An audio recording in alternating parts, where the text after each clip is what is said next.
Hi guys, welcome to our terrace.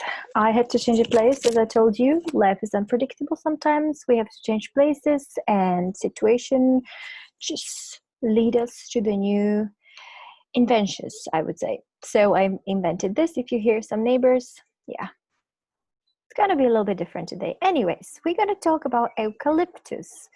Eucalyptus, it's really specific in his smells. I think you can smell eucalyptus from really far away. There are many kinds of eucalyptus, and Young Living, the company that I like so much, work with three kinds of eucalyptus oils, and I will show you now something more about them. So just before we start about the specific oils, 75% of vegetation in Australia is eucalyptus. Maybe if you've been to Brazil or China, you've seen eucalyptus tree. They are beautiful, always green, and yeah, they've been used for paper, making paper, or for essential oils. There are more than 700 types of eucalyptus tree worldwide.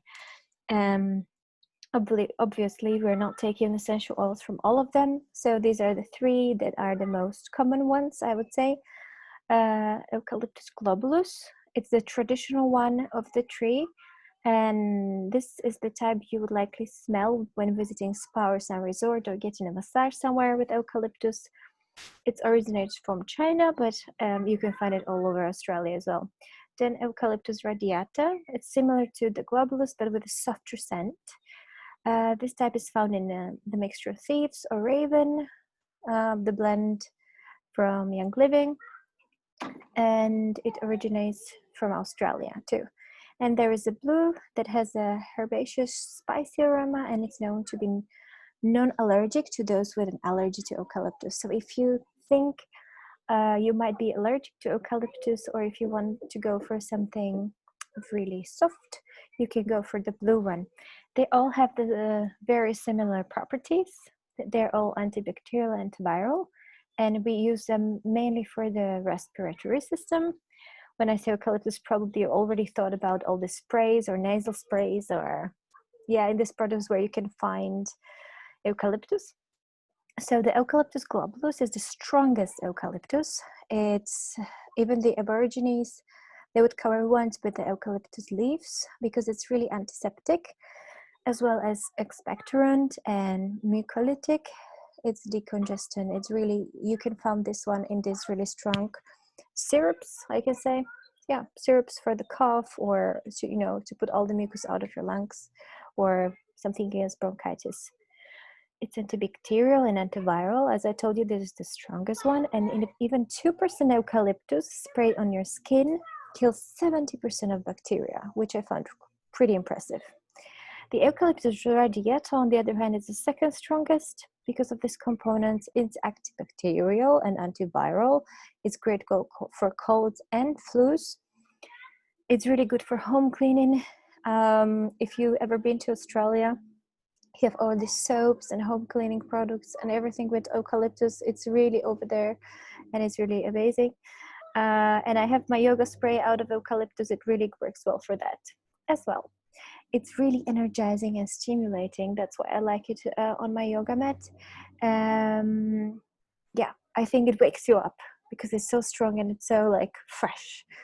You can use this one on the cuts as well. It's anti-inflammatory, and on the bites and stings as well as lavender.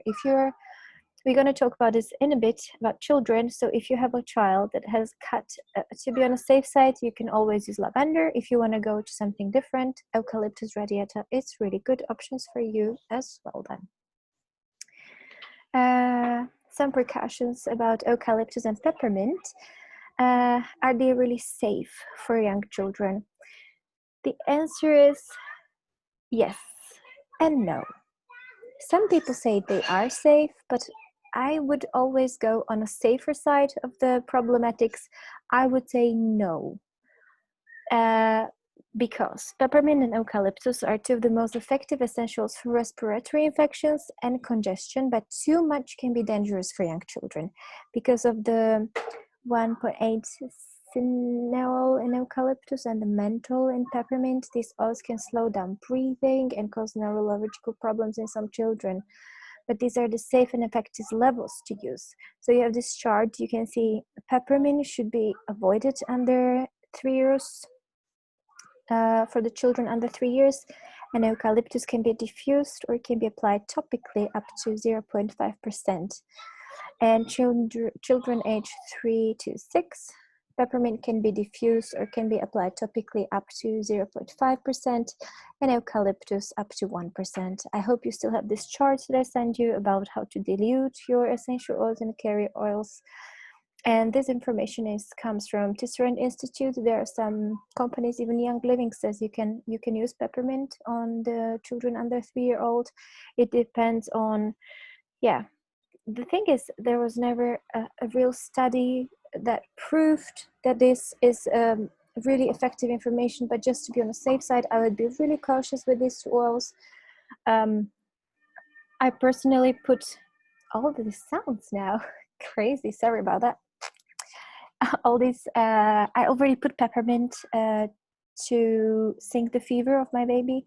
It worked well, but I would just use it, not like on daily basis, like your baby or your kid has headache and you put peppermint every single day of the week. Nothing that you do too much is good for your health, I think, if you know what I mean. Like everyday eucalyptus, everyday peppermint for kids, definitely no. On some cases, or now and then, try it on you first and then try it on your kids.